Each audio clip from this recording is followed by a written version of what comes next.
said the Mishnah. So we said, Lo Aleinu, if there's a mace, Chas v'shalom, mutar lefanov, so we said in, we said mutar lefanov. Now, the dinim of saying forbidden, the Issa to say Kriya Shema is only in front of the mace, not in another room. You know, it's not after you're not there with the mace. Rumini, Misha, Mesa, mutar lefanov. We learned the following brayso: Oichel bebeis, bayis acher, v'im ein lo bayis acher.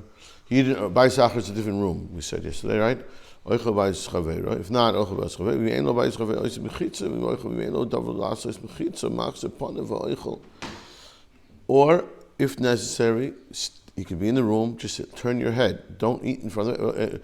No, okay. Additionally, Eina oichel basa and shesiyai v'nevarach v'nemezamin. The dinim of avelis, which he has to be noig in front of a mace. Can't eat the wine. Now he doesn't make brachos. Eina mevarach. Ve'eina mezamin. Doesn't do zimun. Ve'ein mevochen olav. Now they can't do zimun on him. They can't. They can't be moit to him. And mezamin or do zimun on him. Now this is the key. This is the punchline for our discussion here. Zokte Reis Pater be Kriya Shema u'min Tefillah, and he's Pater min a mitzvah. He's min Tefillah comes to the Torah.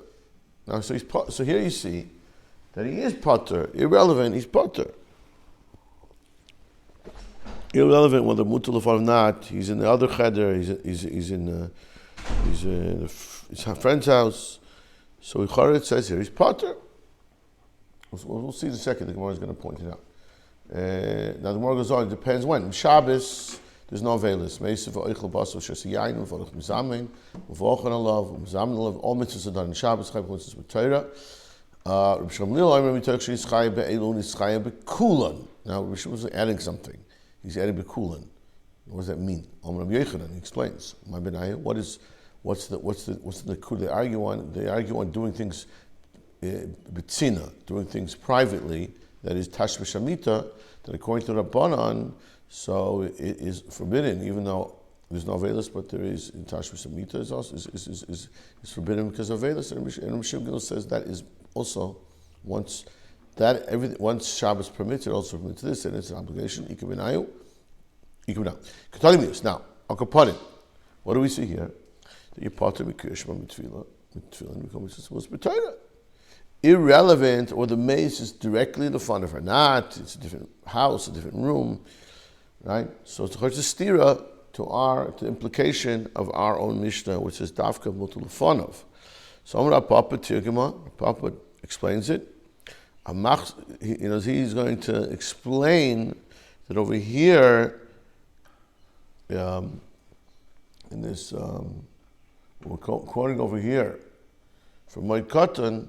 So this is Dafka, that which it says, your Pater, is actually only talking about the case where you're in the room and you have to turn your head, to exclude the case where you're not in the room. So really there's no contradiction. That's how you learn, that's how we're going to have to explain the din in Moed Katan. Rav Ashi, that's one answer. Rav Ashi has a different answer to the question. Now, as according to a Papa, it comes out that if you're not in front of the mace, the tour it's a din has to do with kavod mace. It's only when you're in front of the mace are you pater from Kriya Shema, etc. When you're not, you're chayv. Rav Ashi says no, it has nothing to do with that. The whole diak that you made, the whole mashmayis is incorrect. We said in our Mishnah, we said mace mutar lefanov. If mace is mutar lefanov, we said dafka lefanov. He says that's not true. Why? Whenever there's a mace, which is a mitzvah, which is his mitzvah, it's his relative, that's called mutar lefanov. It's conceptually mutar lefanov. Mutar lefanov doesn't mean it's physically mutar lefanov. Conceptually mutar lefanov. And therefore, you're pater mi Kriya Shema and kol mitzvos Torah. And how do we see this concept, this conceptual mutar lefanov, this definition? We learn out from Avram Avinu. Vayakom Avram mi al pinei meisai. He got up from his mace from Sarah v'nemar ve'ekvaro mesi milufanai. So I'm going to now burying my mace, which is lufanai. Now he went to go speak to Ephron over there. So kol zman shemutar l'alav l'kover. That's called. We call the pasuk calls it mutar l'fanav, even though it wasn't literally mutar l'fanav. So therefore. Again, mutar l'fanav is a concept, and whenever it's an obligation to do the kfura, to your mace, so then you're obligated. You're obligated to cover the mace and get potter from Kriya Shema. Now Rashi learns actually it's more of a oisik mitzvah potter than mitzvah, and it fits in with Rav Ashi that it's because you're obligated to do the mitzvah, you're potter from the other mitzvahs.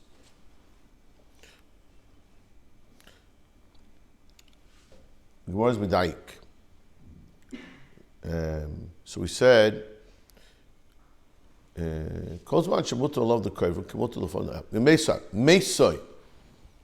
So in other words, so the application of misha meisai, there's a concept of meisai. What does it mean? His mace. What does that mean? It means that it's his responsibility. It's his relative, whatever it is. His wife or his parent, whatever. It's his mace. Or it could be on the other relatives, that he's the closest relative. Tosfos talks about his sister.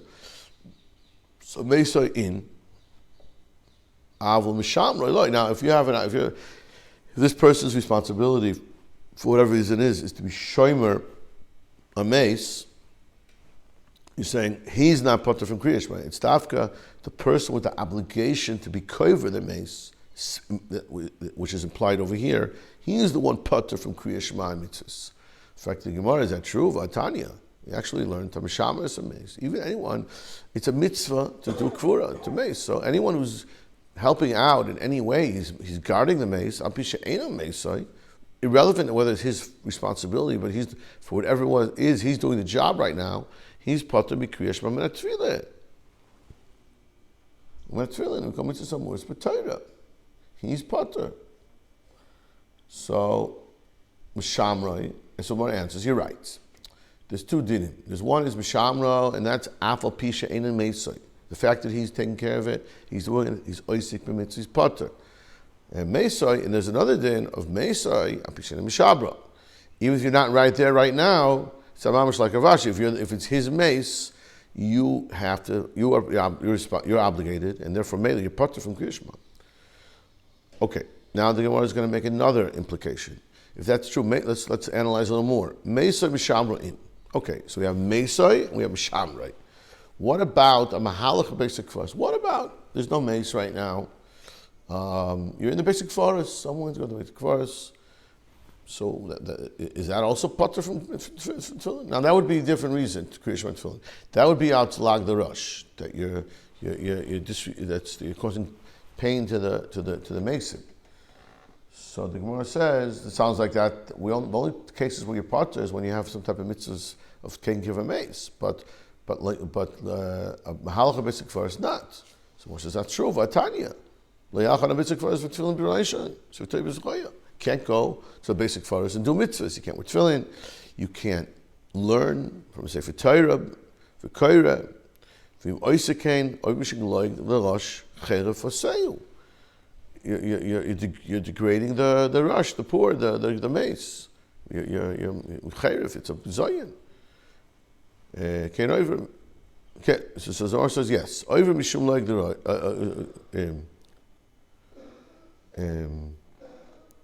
sorry. Over mishum like the so Zohar answers hasam teich arba amos with us. So here, that's a different din. It's not a straight up rule every time you go to basic forest. It's a specific din.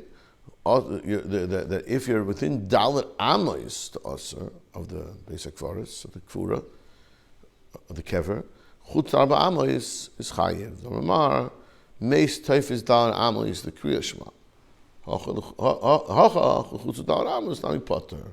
So the statement is somewhat true. In other words, only when you're actually taking care of the mace or mace, but in general, just being in a place of basic forest does not pot to you. But toch dalet amos of mace, that's a different story. Yes, that didn't pater. Okay, the one's going to explain these dinim a little more. Gufa, Meshamer Sameis, Apishin Ameis, Pater Kishram, Tefillin, Kol Mitzvah Amud HaYomi. Okay, we said there's a rule of being Meshamer Meis. That a mace needs shimur. We protect the mace. We have an obligation of cover the mace and make sure that the mace is not left unprotected. So therefore, he's pater b'kriyas Shema with tefillah. Now, if there's shnayim, if there's two people there, so then you need not be pater from kriyas Shema. Zeh misham v'zeh koireh. Zeh misham v'zeh koireh. You can alternate and take turns, and each one can do both. But as Yomer, hayibayim b'sfina menichu b'zavizum is problem. But as he says, it depends. It all depends where you are. Mishar the mace is not just some kabbalistic thing. The mace is tactical. He needs protection. So if he's in a closed area, he's in a svina. He's not sitting in somewhere. There's no problem. Why? The more explains, what's the difference? If Svina and what are they arguing about? What are we protecting the mace also from achbarim? From mice could come attack the mace, eat the mace. So therefore, Marsav v'chashinan, and whether or not we're concerned with even achbarim, Rashi seems to learn whether we're concerned with Akbarim. We are concerned with Akbarim normally, but we're concerned with Akbarim in a svina. As in a boat, it's a very closed environment, and who says there's any Akbarim on the svina? That's a machlek, is how far we go to suspect. We're now going to a few dinim of mace. Okay, a person has to transfer a mace. He has to transfer, or sometimes it's necessary to transfer the bones of a mace in order to redo the kura, to intern the mace in a different place. So what's the halacha?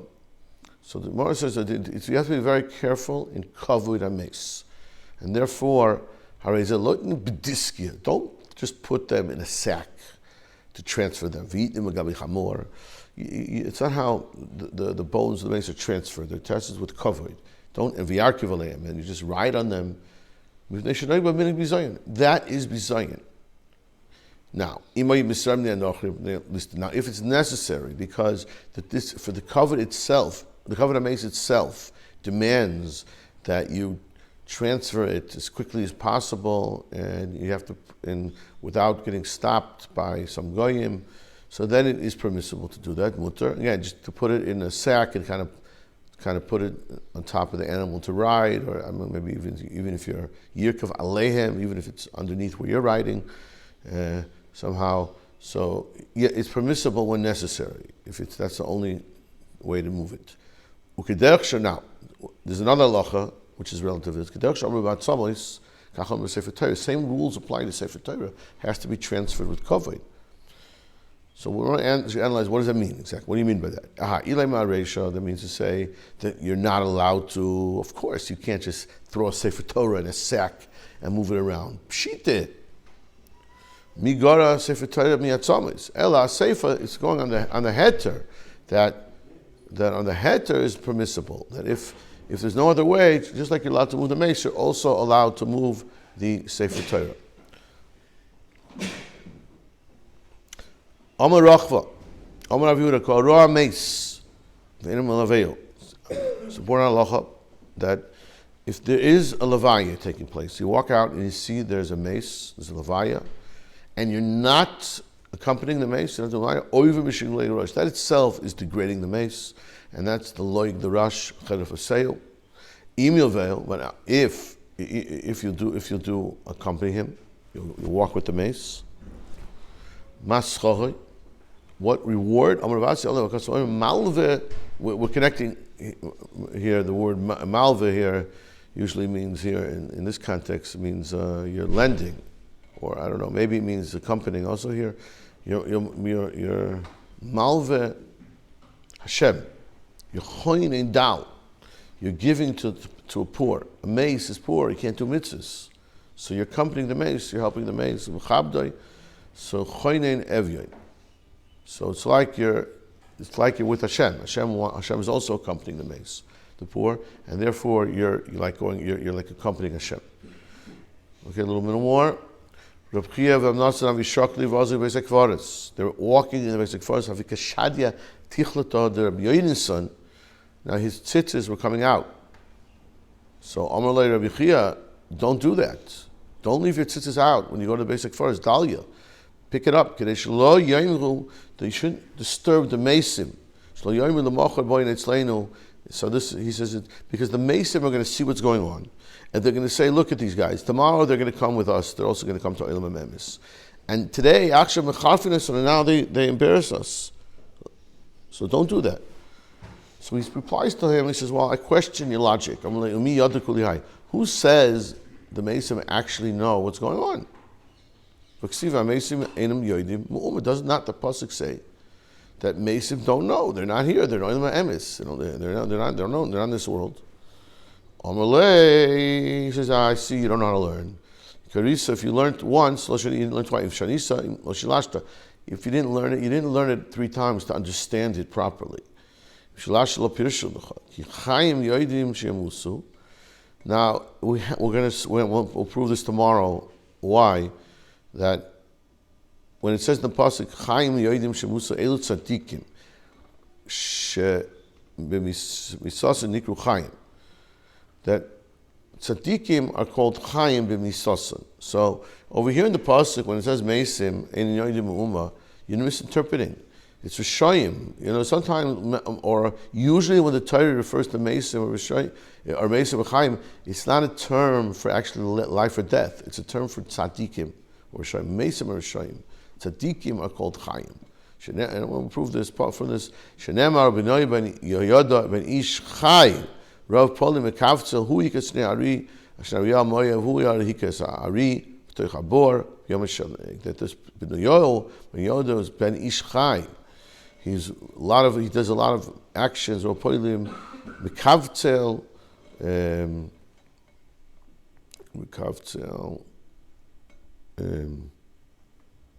I think we'll see what the Gemara explains this word. And he hit the lion, the moyav. He hit the 2. We'll see. The Gemara is going to explain. It's a reference to the Beis Hamikdash. And he went in to attack the lion and the boar on the snowy day. Okay, we'll explain this pasuk tomorrow.